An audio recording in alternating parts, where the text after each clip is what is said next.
Hey guys, welcome to Someone's PC. This is going to be our 2015 Nationals recap during the July 4th weekend. Me and Russ are just going to basically be going over what we did the entire week and all the people we talked to, hung out with, our thoughts, like, and our takeaways, I guess, from the tournament. It's not going to be like a Yeah, round by round thing so much, but just kind yeah, of like covering the entire weekend.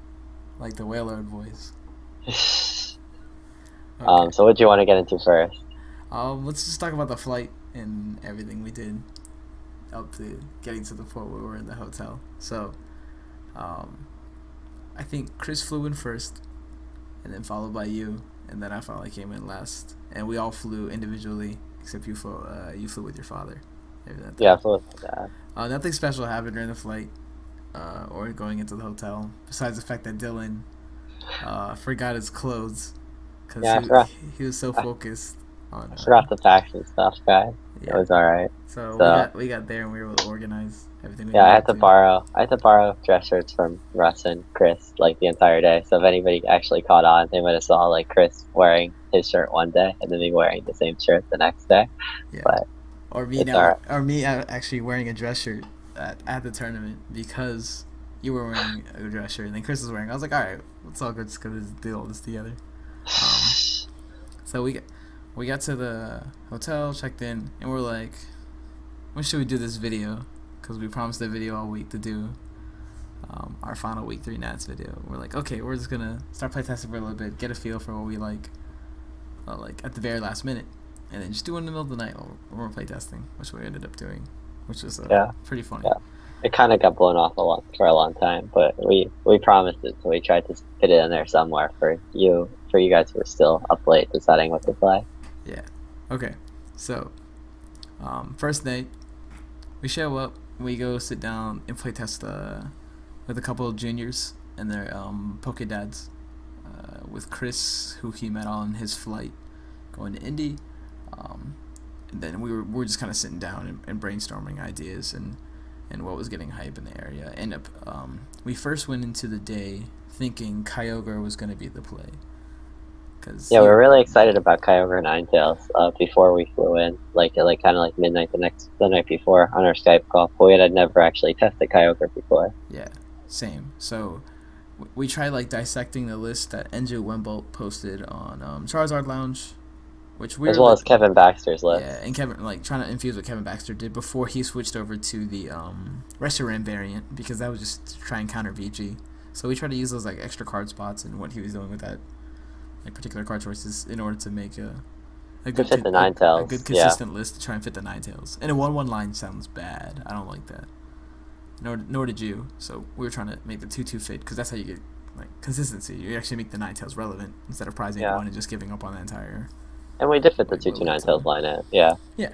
Um, and then when we sat down, started talking about Kyogre, that's when we heard from someone else that Kyogre was the big play amongst a whole bunch of other like competitive good players, and so everyone got on this entire like Kyogre Kyogre height. hype, and we're like, uh We're like, oh, oh damn, that was our that was our play. thing, that was our plot, and So there we're was like, all right, let's go back to our hotel and let's actually test to see if this deck is good. Let's see if the Ninetales actually beats Metal Rayquaza. And we yeah, test it, and Russ notices the Kyogre deck is very inconsistent, and the Rayquaza deck is actually just able to Lysander up the Ninetales in the beginning of the game, and then threaten to one-shot Kyogres for the rest of the game. yeah, So it ended up not being that promising. So we were like, all right, if people play Kyogre, so be it. We'll just fall back on Metal Ray, and it'll be fine. yeah. It was actually pretty fun. Yeah. Not playing Kyogre, that was horrible. That hurt. Like, oh, there's so much energy, but you need energy in order to make the trait work because it's the engine of the deck. But then the engine itself is flawed because you need to attach 2 energy, and the first time you get to attack is by turn 3, and you have to hit like everything you need during those first 2 turns. So if you start like dead drawing whatsoever, like just a little bit, you get bodied, and I don't like that. Um, so we gave up on that. In between us testing Flygon, Klinklang, Kyogre, and all this, we met up with a bunch of seniors and juniors that are fans of our YouTube channel, which is pretty hilarious. It's never happened for Yeah, so shout out to me you or guys myself. for hitting us up. Shout out to the Poke parents that actually came out and then reached out to us and said, "Do you mind hanging out with our kid in our hotel room, or like they come to our hotel room, to play test for a little bit, and yeah, we really don't. It's fine with us because juniors and seniors, they're not competition. I want to teach them metal ray and just have them stomp everyone in their entire division. Yeah. And that's pretty much what we did. We helped out I think it was 5 or 6 juniors and seniors combined. I didn't get the exact age of all of them, and just we really pitched on Metal Rayquaza because I really like Metal Rayquaza. I think even after the tournament, I still think it was an amazing deck. Yeah, I talked to Jeff Sock about it ahead of time. He was pitching to me Seismitoad, Manectric, and then I was like, wait, why didn't Russ like that deck again? And I was like, oh yeah, Metal Rayquaza, and then I 2-0'd with him with it, and he's like, yeah, I'm probably just gonna fall back on Metal Rayquaza. And then me and Jeff talked about the deck for a bit, and his slightly different version ended up making top 8, and Ben Sock ended up doing really well day 1 as well in his fight. So I think Metal Rayquaza was my favorite normal deck, I guess standard deck that people were hyping. But yeah, really was underselling it. My dude was first seed, and then he just fell apart day 2. But we're gonna talk about that later. Yeah, later. We still love you though. Good lord, that's that was depressing to watch from a spectator's point and as a friend standpoint. All right, so we helped the juniors and seniors play test. Then we're like, all right, guys, we gotta make a video. And they're like, all right, cool. They borrow some cards, dip out, we make the video. I'll go to sleep, wake up late, super late. What time did we get up? We woke up late. You woke up and you were just like, I got 2 round by to try and find all this cling stuff. Yeah, I didn't have my cling deck. Franco was in such a rush, he forgot to add Skyfield. Yeah, Franco. Because Franco played cling too. Yeah. He forgot on the deck list. I sprinted from the Hyatt where Russ was staying to Crown Plaza because the deck lists were in my actual hotel room. So I was I know Sam Liggett saw me, my hair wasn't done. I was running across the plaza thing that was right in front of Crown Plaza where everybody watches the firewalk. Was a key thing. That's how you know he's not in his unprepared. His something's unprepared because the hair. This is 7:30 a.m. and I'm supposed to be in the hall with deck lists, and I still have 2 deck lists to write, and I still have to gel my hair and brush my teeth. And Sam where are you running to, Dylan? What's up? And I'm just as I'm sprinting, I'm just gotta fill out my deck list. And then later he was just I don't know how you do it. I saw you in the morning just sprinting so unprepared, and now you're doing well. You gotta teach me. So shout out to Johnny for helping me out. Yeah, shout out to Johnny for giving him everything with the deck list. That's fun. You're I'm putting all my faith in you, Johnny. Shout out to Ryan Tablehouse for, during our 2 fights, giving me most of the cards that I needed to complete my deck, all the clinks and such, so he helped me out a lot. Yeah, that last minute play testing. It Yeah. equals last minute card fetching. Cause I handed in a deck list. We needed to build 4 different cling decks just for our room, which was hilarious. Yeah, I needed to borrow 10 cards, and I'm there are 2 buys to get 10 cards. That should be fine. Yeah. So. Okay, so the next portion, I'm playing Flygon. And just like everyone playing Flygon, I'm gonna get my ass kicked because it's not exactly good right now because Rough Seas is a card. So my tournament didn't end too well. I finished X3-1. Yeah, I'm garbage. I was I don't know, 90th in our flight. I attribute to most of my success to Cling day 1, even though I didn't know that much of what I was doing with the deck. I had 2 buys, and I played against a Kyogre, a Fairy, a Groudon, so that was kind of 3 wins. So I kind of essentially considered myself 5-0, and I actually kind of only had to work for 4 games, and in those 4 games I was 2-1-1, and the 4 games where my opponents actually had a chance of beating me. Gotcha. So. But, okay, so to speak on that a little bit, even though we're gonna go off topic, do you Kling when you say you didn't know how to pile the deck too well? People are gonna think it's dirt proof. You just rare candy Kling. If they have EXs, you won. With that one rare candy. If not, with the 1 rare candy. Okay, so you just make a Kling and you body them, and then you're oh, this game's hard. You know what I'm saying? Or did you feel as you play the deck throughout the tournament, you notice some matchups were just little as simple situations as you're gonna to run make into. a Kling and you body them, and it was there might have been little situations to make it go smoother, but in general it's kind of hard to screw up. Okay. The other matchups were more where there were more intricate things. Yeah, obviously when your opponent plays 90Xs, you kind of have to go with your alternate Bronzong Aegislash strategy, and then there's a lot more interaction. and a lot more room for error, I guess. Yeah, So which is what I try to present people when I make a Flygon, and then they just do stupid shit, and I'm just like, oh, you're not used to playing against this deck, are you? And just like proceed to win matchups I shouldn't be winning, or like yeah. having really close games when I start with a horrible setup kind of thing. So like, throughout day one, any particular rounds that you didn't like or you ran into that just like put you on tilt because you lost or anything that happened. Actually, no. I think I remember this. You're metal, right? You're metal round 8 or 9. Yeah, like I think it was like round 8. I was playing against like the 7, metal guy, and I like my opponent was not the best, and I got pretty unlucky, against him. But I also realized that I didn't know how to play the matchup correctly, so I was like kind of like frustrated that I lost to somebody that was like not very good because I was like unprepared for nationals because I hadn't played with my deck a single game, and it was like I lost to somebody who's also making mistakes, and it was like if I just played this game a little bit better, like if I tested this matchup maybe like 3 times, I would have been like miles ahead of this guy. And then the next day, like overnight, I did test it and I did too well him because he made mistakes both games and easily could have beaten me at least one of those games. But it just goes to show you that testing actually does work. Testing confirms good. Yeah, but testing confirmed worth. How about you? I don't know much about your games except for like the one game against Dean, really. I had 2 or 3 games against Manectric that were somewhat salvageable if I had been playing Flygon a little bit more. Oh yeah, because you mentioned the Duskull thing, right? There's so many games where if my opponent started Jirachi or they started a Shaman and I needed to go into the second Pokemon, like Pokemon EX non-lightning, like a Jirachi or second Jirachi, second Shaman, in order to like establish their Turbo Bolts or get something going or go into their Rough Seas when I already had it on a Skyfield. Had I just switched to like a Duskull game where I use Duskull revive one of their discarded Shaman or something already knocked out, then I can definitely play to knocking. I can use that little like source of damage that can't get Rough Seas to win the game. And I didn't notice this all the way until my round against Aaron, which was I think 8th round of Swiss, where I still had a chance to someone make it. And as soon as I lost to him, it was like pretty much over. And there's no chance of me getting into from there. So same thing. I'm just happy to have my my Flygon kick for the like a major tournament out of the way, so I don't have to play it for Worlds, and I can play something serious. Never say never. And that way, I have no excuse of like making a garbage meta choice. 50-50 shot. Russ still plays Flygon in a month. It's fine. That's all it is.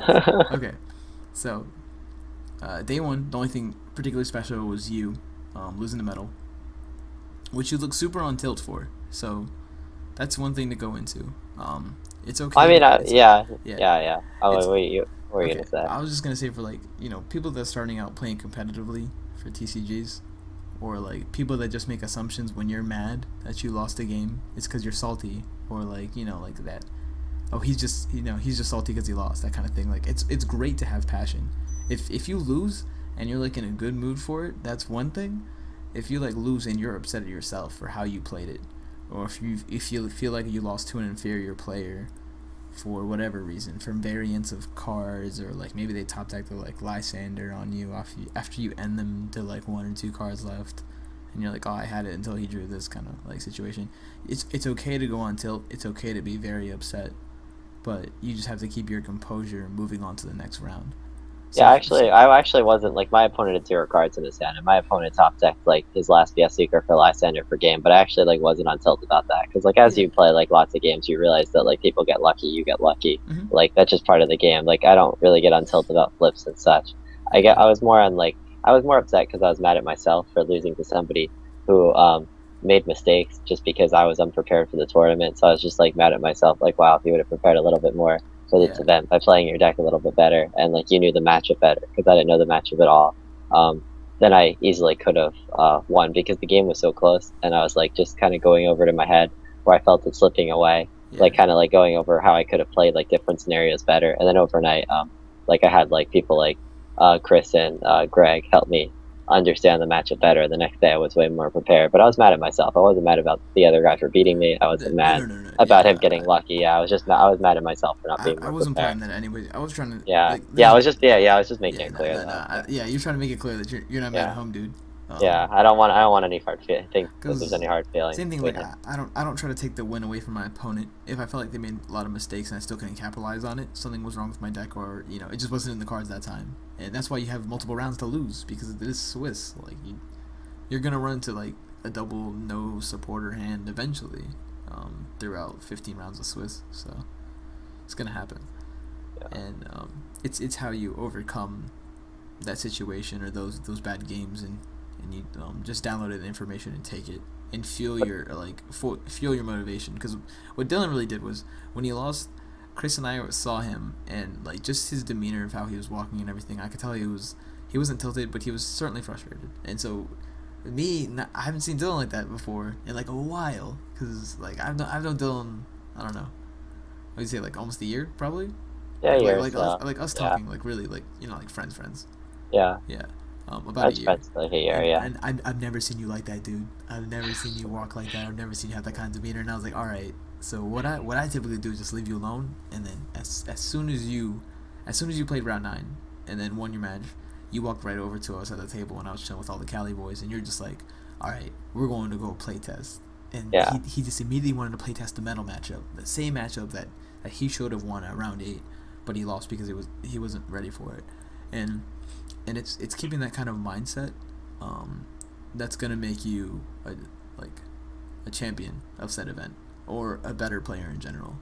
Not to yeah. praise you, because you're all right. You ain't that good. You're all right. Average, You're average. average. Yeah, you just suck. Yeah, I was gonna say, like, when I was like walking around and I seemed like maybe like frustrated on tilt. At the same time, like I was kind of like pacing like back and Mhm. forth. That's like what I do when I think. Yeah. Same. And I was just kind of replaying the situation in my head, like how could I play this matchup better and stuff. I wasn't focusing on like, man, my opponent was so bad. He top decked the Lysander to beat me. He Yeah. didn't deserve that. No justice.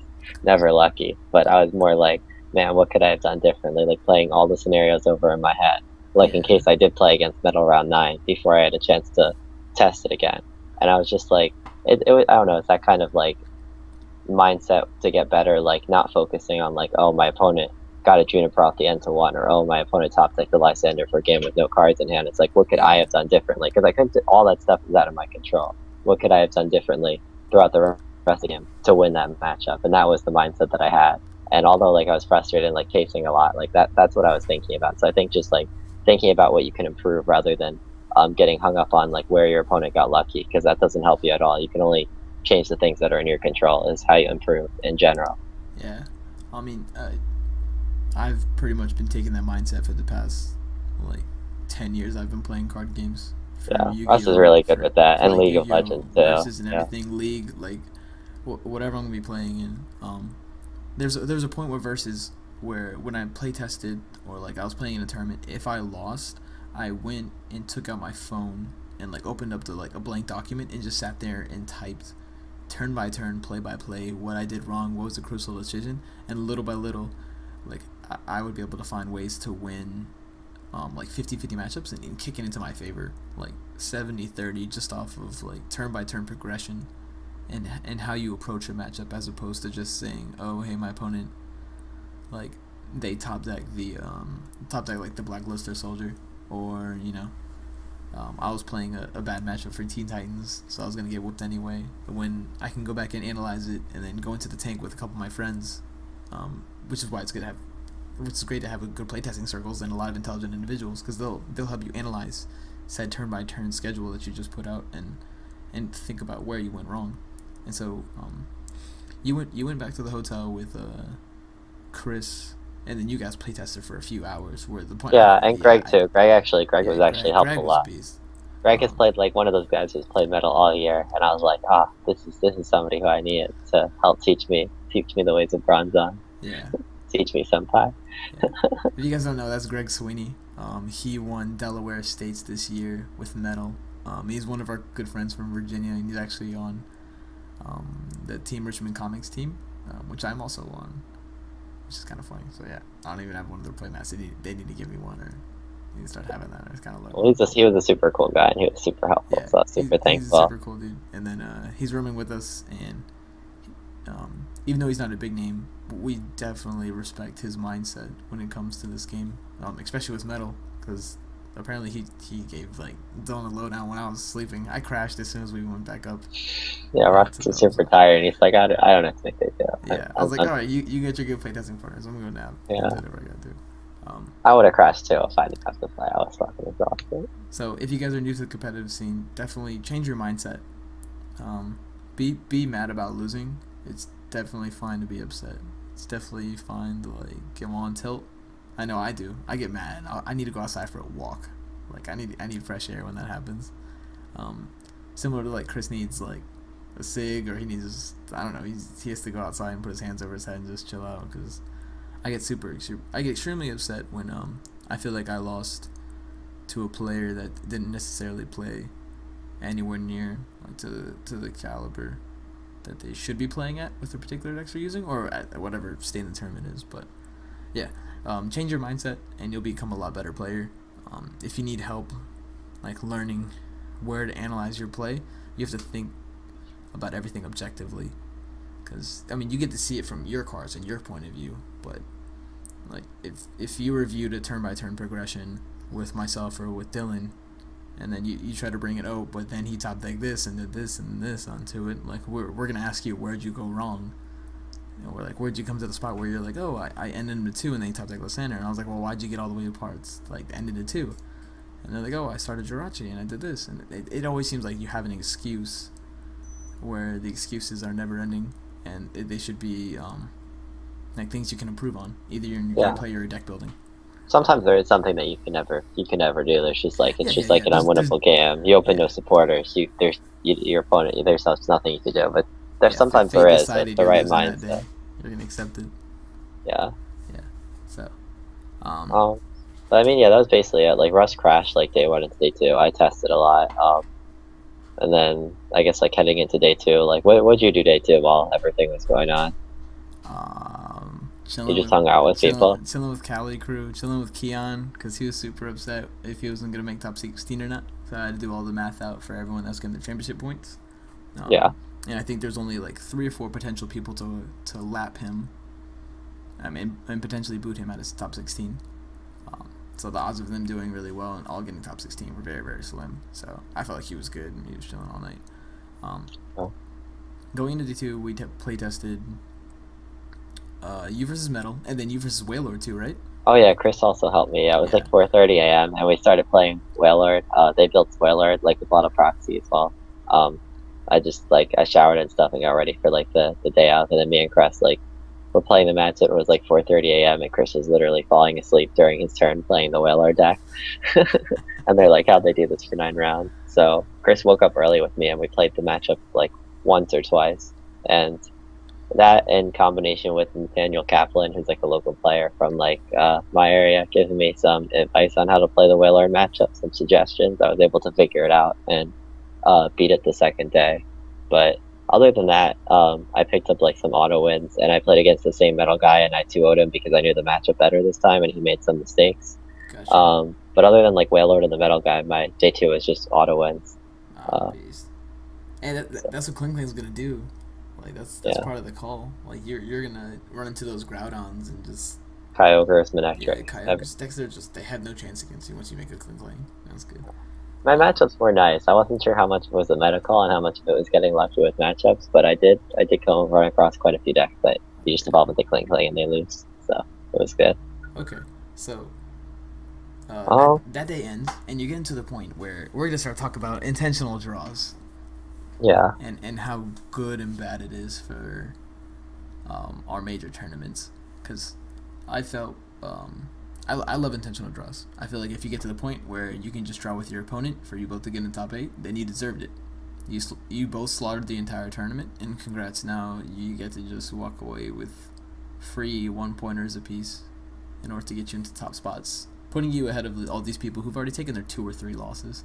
And I won't say they don't deserve to be there, but you certainly deserve it over them more if you get to just ID in. So that's pretty cool. I love the concept of IDs. Yeah, I don't think they're bad. Just take it for what it is. Yeah. But But at the same time, when you get to those like top levels and you're expecting your opponent to ID, uh, they run into you, Mr. Dream Crusher, where oh, where because I did. Oh yeah. where Oh, we're talking where, about the Dil- people they where didn't Dylan ID. where Dylan might have been able to ID two of his opponents, your last two rounds, and then be able to just smoothly get into top eight. In My like resistance that's like actually four wasn't two. good enough to ID No, twice. yeah, But I had to beat one of my opponents, but I didn't have to beat both of them. But I chose to. yeah. I don't know. I figured like um going into And the last oh round. well, before we get into this, it was a Groudon and then a Wailord decks were the last two decks you beat. Yeah, so I So was like, all right, the I could ID Groudon auto twice. loss, and then like there's no way he's gonna beat you. It's gonna be very Yeah, very hard for him to beat you once you get a Clink Clang established. And then yeah, the Wailord deck, you only had a somewhat good matchup because of all the playtesting you had the night before with Chris and with yeah.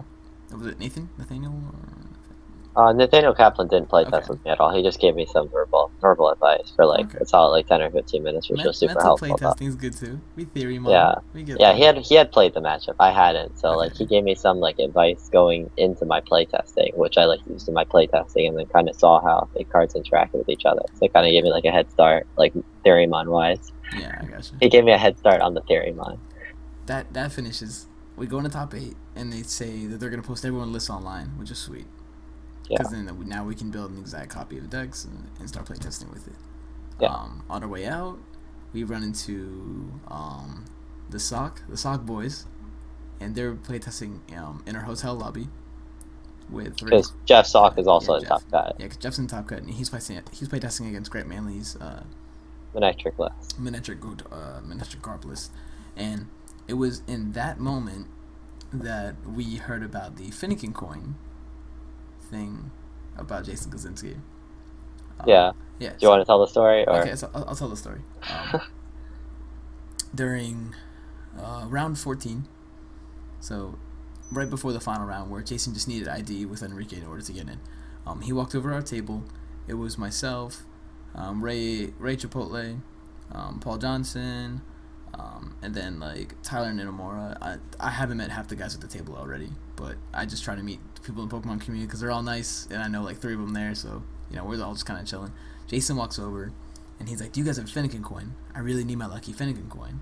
And then he just looked super distressed when he said this, like dude was kind of broken that he lost his coin. And I was like, "Oh, dude, did you win your last round?" He's like, "Yeah."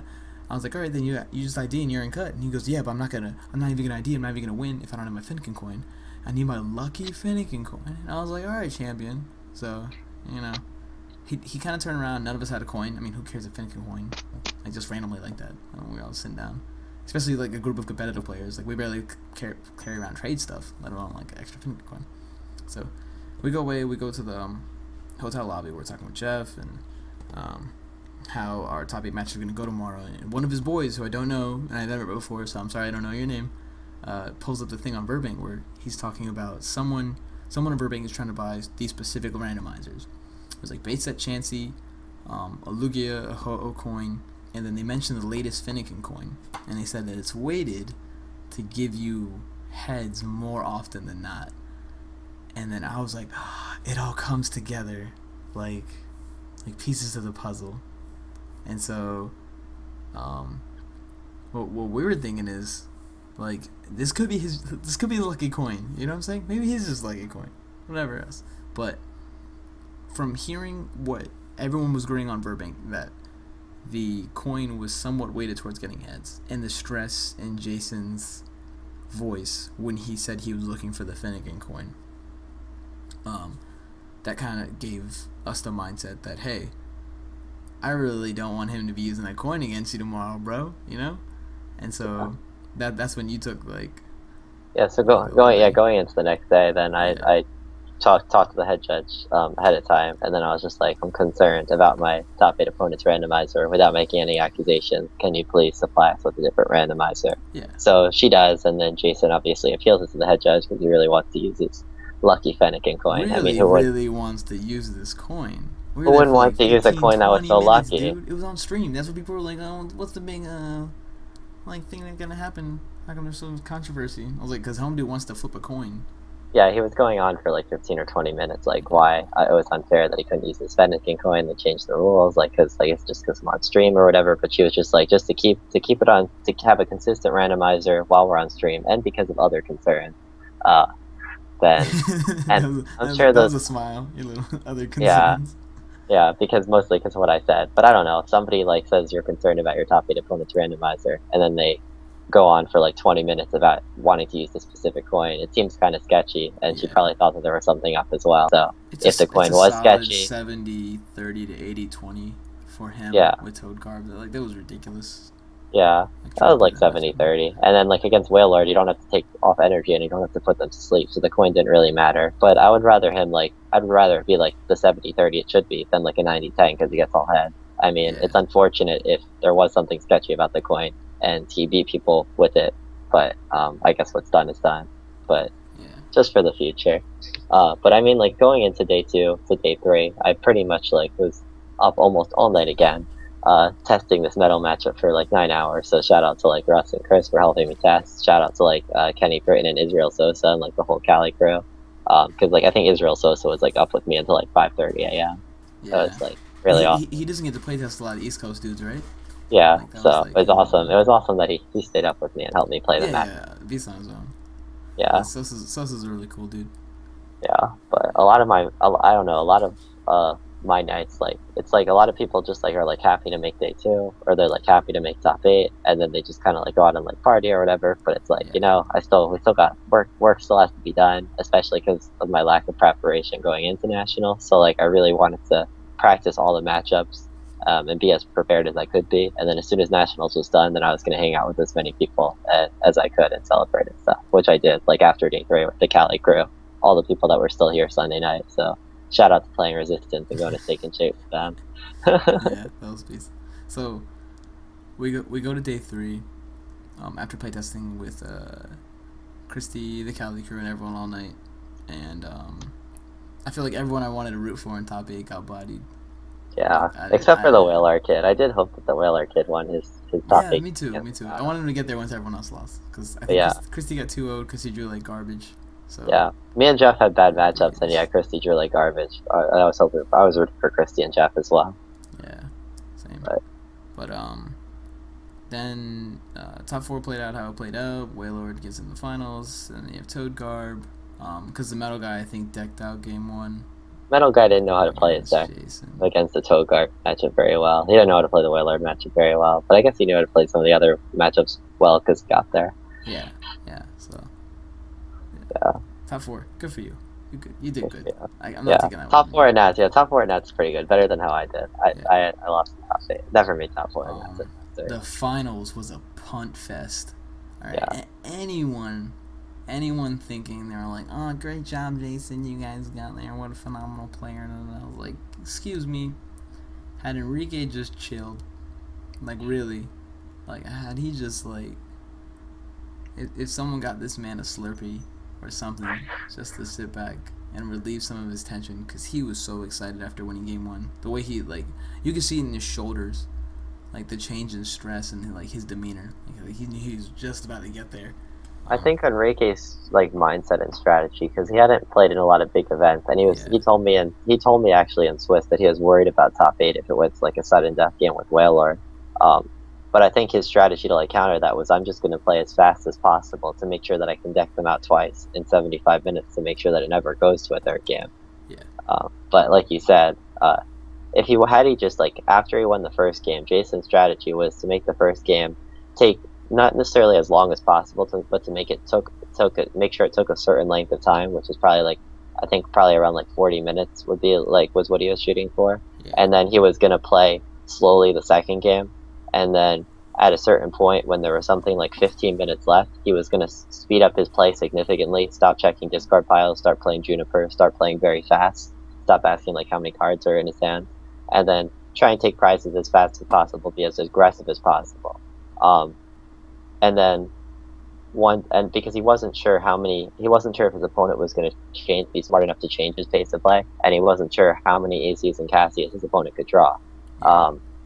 So then and then you saw as soon as Jason was about to take prizes number 4 and 5 and be at one prize, then that turn when Jason was about to take them with Grenade Hammer, then he started checking Oh, discard piles everything again. slowed The down. the pace changed significantly.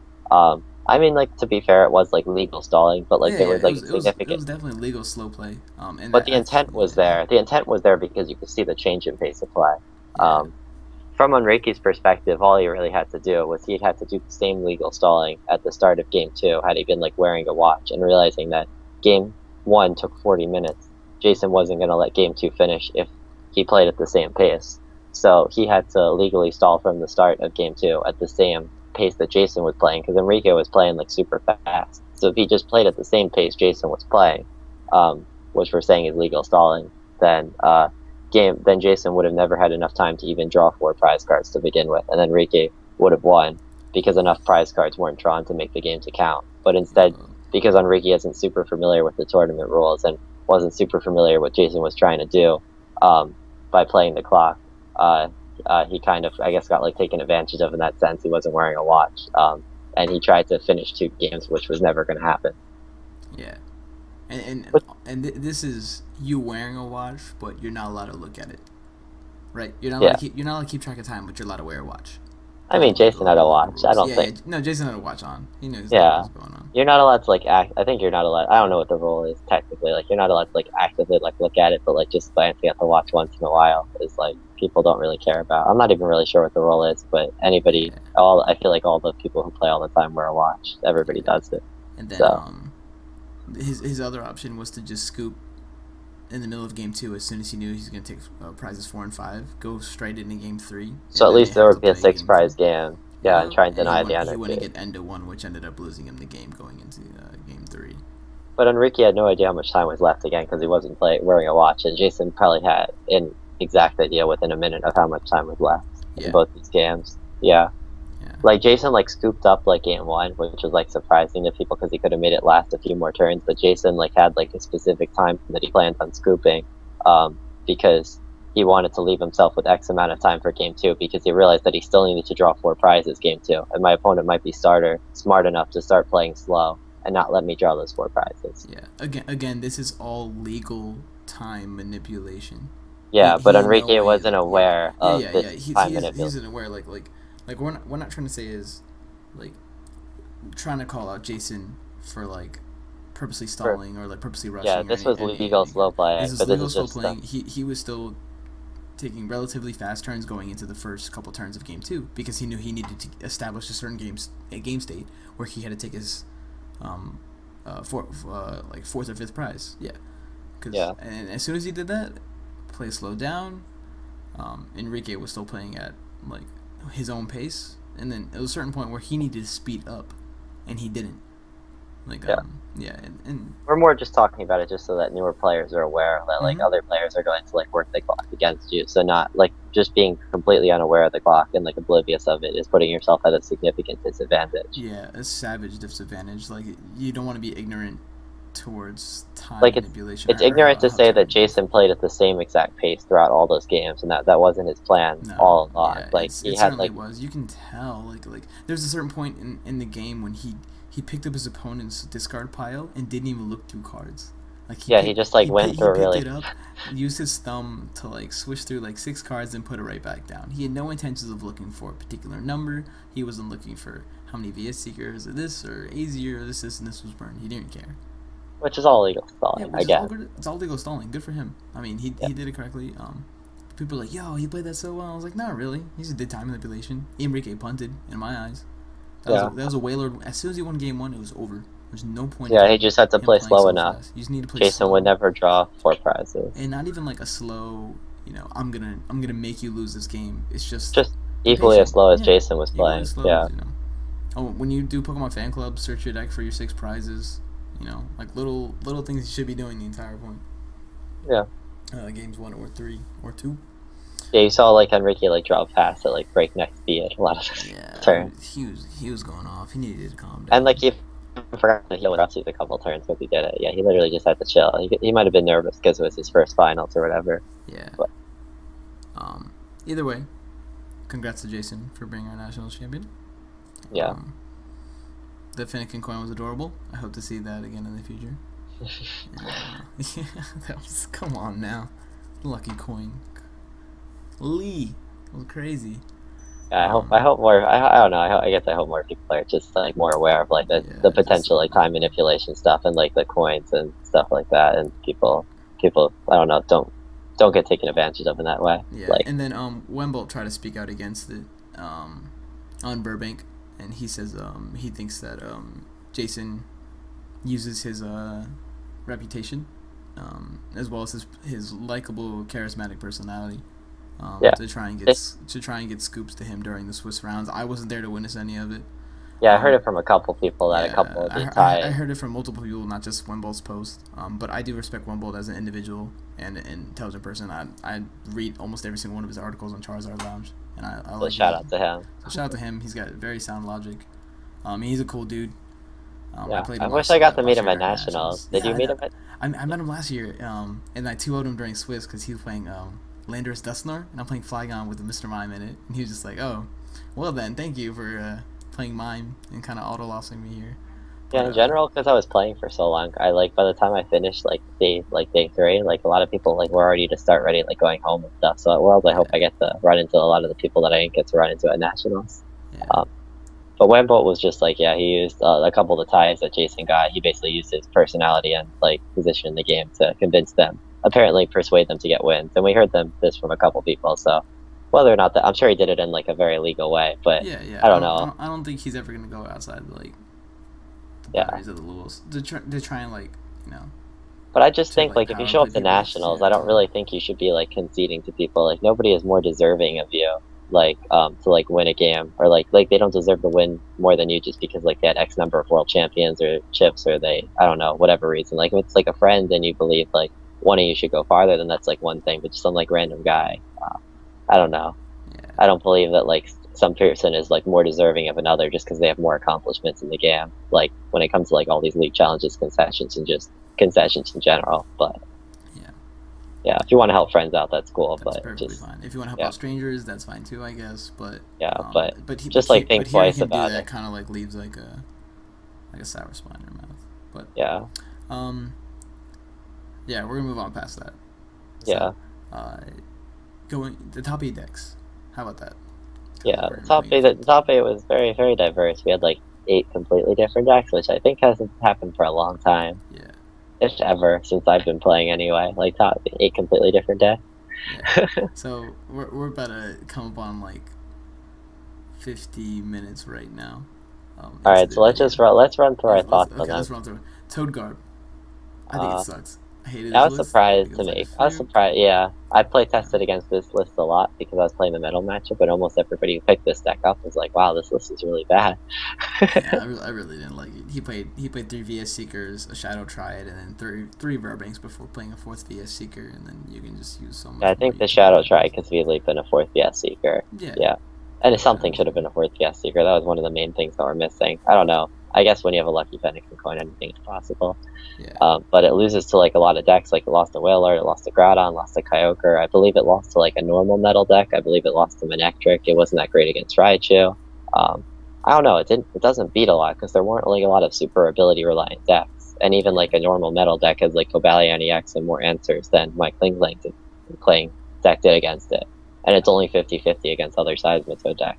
So I was really surprised to see it make it so far. Same. And then my particular flight didn't even have too much landy bat. Yeah, it does It was, beat the incentive to yeah. play Seismitoad in general was Landy Bats, because Landy Yeah. fighting counters Raichu. Raichu was big in Canada. Let's play fighting, but it didn't end up like that. So I don't know. Like Seismitoad Garb, like some other good big name players did play it just because they're super comfortable with Seismitoad. So it's something that I would expect to be prepared for heading into Worlds. But it's never a deck I would play myself because I don't think that abilities are important enough for it to be like the best Seismitoad buried in this meta game. But Yeah. I guess we'll see. I think it's very coin flip reliant. Like if at a certain point of the game, if you can't start hitting heads and you're crushing hammers, by like turn 4 or 5, your opponent can just steamroll you and run away with it just because you have a lot less disruption. Yeah, we'll see. Maybe it'll win Worlds and I'll be proven wrong. Yeah, but maybe so. There you go. I thought the deck sucks and he ends up winning nationals. Good for him. Champion. sure. Champion. Wailord? Right. Wailord. Wailord boys? Is it a fluke? Is it a do you really think they broke the format with this particular group of like 7 or 8 guys? Shout out to them. They all seem Yeah. super cool. I actually talked to like two of them without even talking about Wailord, just meeting them as general people, and they seem beast. So Yeah, I got to talk to Enrique a little yeah, bit, because we were just like we ID'd and we kind of played a fun game. So just like talking to him, he seemed like a pretty cool individual, just like a pre-meta student who doesn't get a chance to play that much, trying for his invite. I really like the story behind Wailord because it just kind of goes to show, even if you guys are not big name players, just they were just like a local group of Wisconsin people, and they had this really cool idea, and they tested it, they like ironed it out, and then they had like a lot of them were like successful with it in general. At nationals, like their overall record was very good, and mm-hmm. one of them then made it to the finals. So I just think like that story is very inspiring. Like just because you're not like a big name or like respected player, if you actually like have like get like a testing circle with like people that you're close with, you actually like put in the time to play test, and you come up with like a really cool deck and like test against all the popular decks. Like testing pays off, like hard work pays off. Like Yeah, you could do the same thing that they did, even if it's not with like a crazy deck like with Wailord, even if it's just like a super solid list that's good against the metagame. That's the kind of like thought process that gets you far in big events. So it's just cool to see like it somebody gets you into less the well known. finals of nationals Yeah, against James Kaczynski where you're up a game. So yeah, that's and it cool. also happened to be a really cool deck. I don't know. I like Wailord EX a Yeah, lot. you like the Um, big whale. I don't think it was a fluke that they did well. I think that Okay. this deck capitalized a lot on the decks that people were playing. Anything that had a limited amount of energy, this deck was meant to run them out of stuff. I think what it struggled against was certain builds of Manectric that had a good answer to Suicune, but not even all builds of Manectric. Like, he was able to beat the one in top four. It was like very specific builds of Manectric it struggled with, and it struggled against Metal. If the Metal player knew what they were doing, like if they knew how to get two Bronzongs out, get a Keldeo EX out, and to like establish two attackers, one that could hit Wailord EX and one that could kill Suicunes. They had a decent shot at beating it. But I feel like a lot of the Metal players were even taken off guard by this deck and like by like the Silent Labs and such, and they didn't play the matchup correctly. They just haphazardly put the Floatstone on Keldeo, and then it got megaphoned off without even getting to rush and retreat once. Or they would Metal Links 2 Metal Energy onto a Keldeo, and then they would play a Silent Lab and trap something active, and their Metal Energy would be stuck on a useless Keldeo that they couldn't Yeah. get to. So just like them not knowing the list and having played the matchup, they were able to capitalize on it. I just think I expected more people to play test against the deck day one heading into day two, so they had a better strategy to beat it. But it just seemed like until like people made top eight, until like the deck made top eight, nobody even like not a lot of people anyway tested like day one and day two like I did. So the deck just continued to run over people, Yeah. which I was surprised. Like how like at nationals, like people are like, oh man, this Wailord deck is at the top table. I might play against this in like 6 rounds of Switzerland. So So maybe I should better test start to against test it. it for a few hours, Yeah. and then But get a like better shout out to idea. them. Like the deck was like really good. Not a Yeah. fluke that one of them made it to the finals with it. But in the I can tell future, you really liked it by that little 3 minute rant you just went on. Like yeah, you breathed like 4 times during that whole little segment. Just uh, your excitement. You're like this adorable I like whale just got I there. like I like Wailord. But yeah, in the future, it's like not like Pyroar where you can just like I mean like Pyroar. Pyroar, you can't put like one card in to beat it. You have to like base your kind of entire deck around like beating it or like make the right deck choice. So like looking back at Worlds last year, Pyroar might have been a good call still because there was a lot of Raising and Genocide. But if people are scared of Wailord, they can literally just throw one Benelby in their deck. So I think Wailord in its current form has to evolve a lot Yeah, um, for in it to order to get continue there. to be good. I know Okay, I talked a lot about it. no, Yeah, we'll get onto that a little bit more. yeah. What do you feel about the middle deck that made top eight? Because I talked a lot about Wailord, so All I'll right. give fair. I thought it was a standard metal deck. Yeah, It's good. Chase one with Canada in it. Metal's already established itself in this meta, and that is a very reliable, it's a reliable, solid, strong deck. yeah. Not a surprise to see at least one of the middle decks make it through. Yeah, it doesn't have too many bad matchups. You can use it to beat Wailord if you play it correctly. So Yeah, that's good. I mean, I don't really talk about metal. Like we've seen that so yeah. much. All right, Nectar. Hippowdon. Hippowdon. Oh, No, we're talking about Hippowdon. we're talking about Hippowdon. All right, I don't have much to say about Hippowdon. I was like, somebody's like Hippowdon made top eight, and I was like, there was a Hippowdon at top table. Yeah. So I So didn't even see him coming. I didn't see his deck. this is the one While deck playing that surprised me the Hippowdon. most at nationals. I saw his interview with Squeaky. Sounds like he played a lot of Manectric, so good for him. I saw his list. I didn't like it at all. There was like a low draw supporter count. He played a high number of Seismitoad.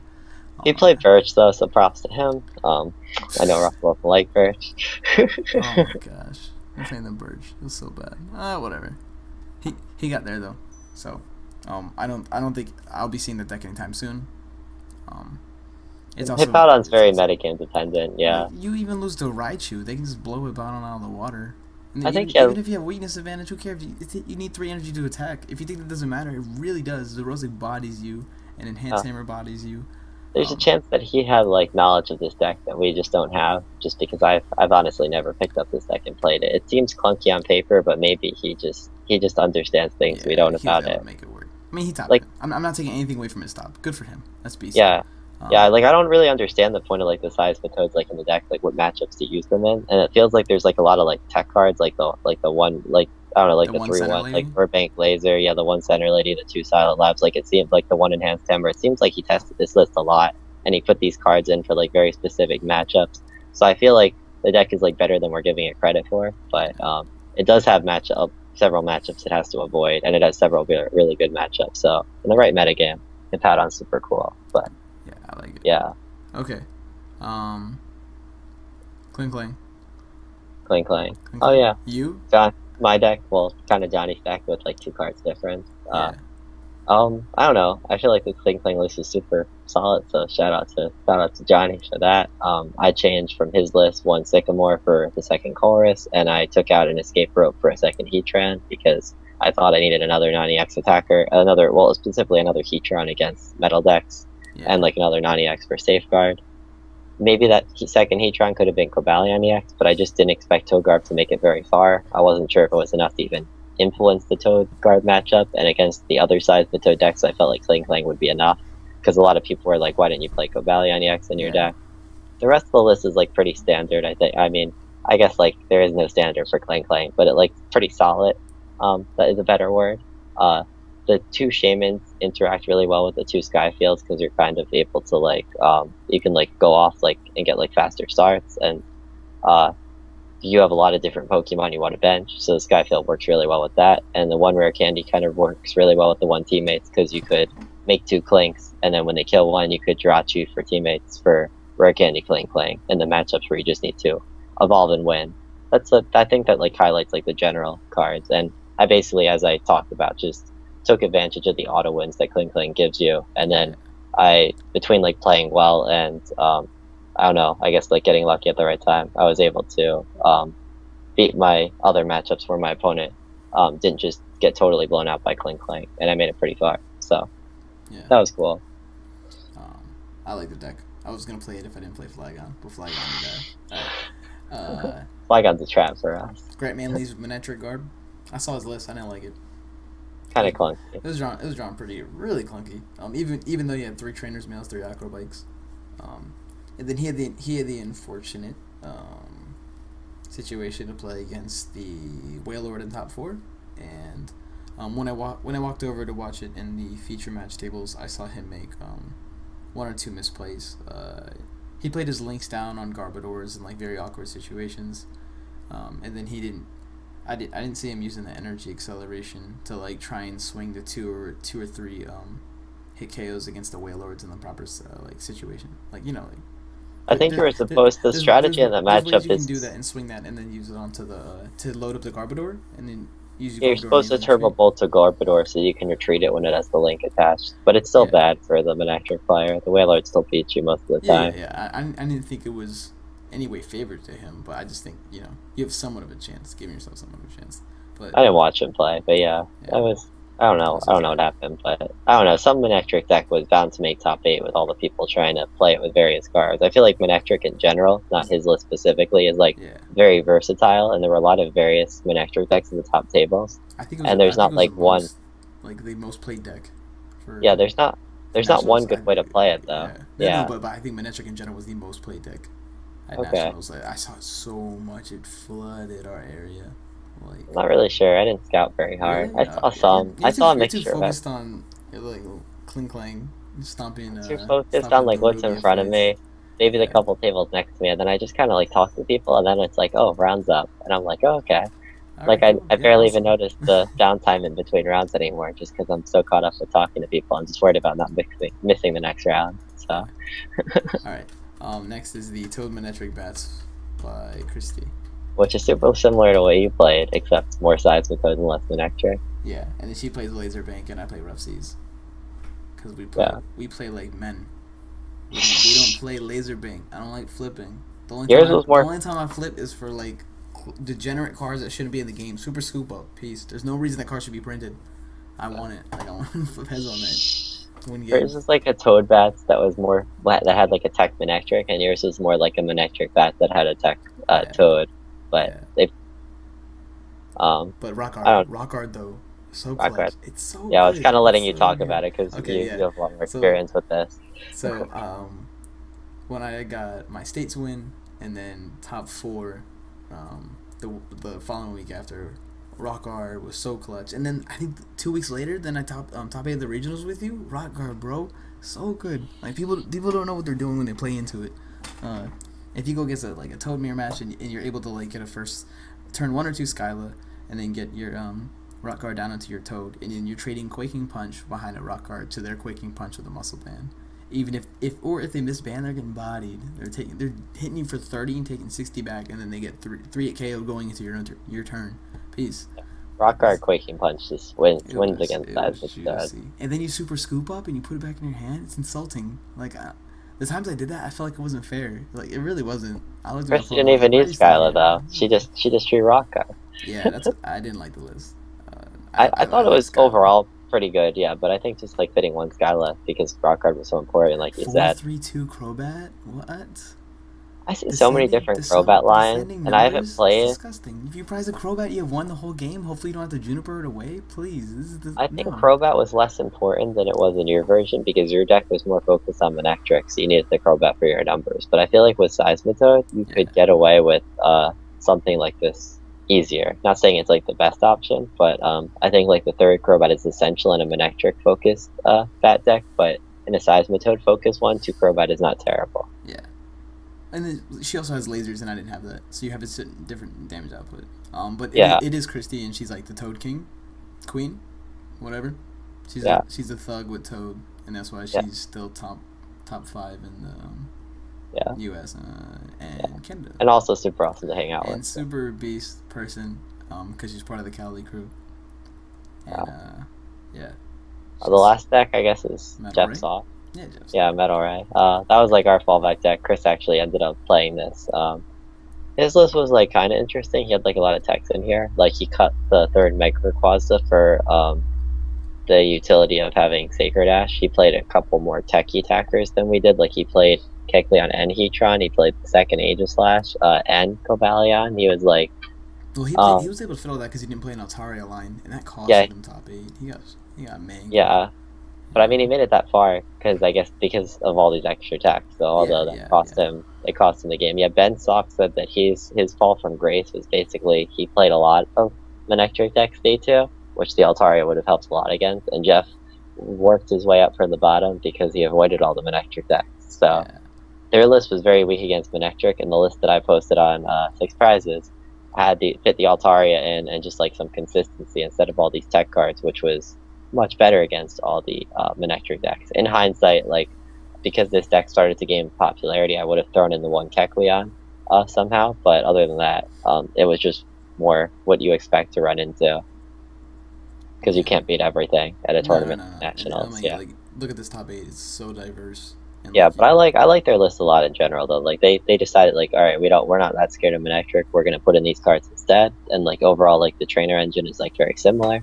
So I think like shout out to them for doing well. I think Metal Ray was my favorite standard deck, and your favorite standard like I guess like when I say standard like normal like well known deck. Not Flygon. Yeah. So which is what we pitched to like a lot of like our junior and seniors that hit us up and asked us for help. So which they all did relatively well for having such a short amount of time. With the deck. Part of it just comes down to matchups and like how you draw in game. So okay. So big takeaways. We're gonna post we'll try to do at least like 1 or 2 videos a week. The content's gonna get kind of stale because we don't have much to talk about. We've talked so much about the current meta. No, there's nothing. There's no tournaments that happen. There's no tournaments in between that are gonna change worlds.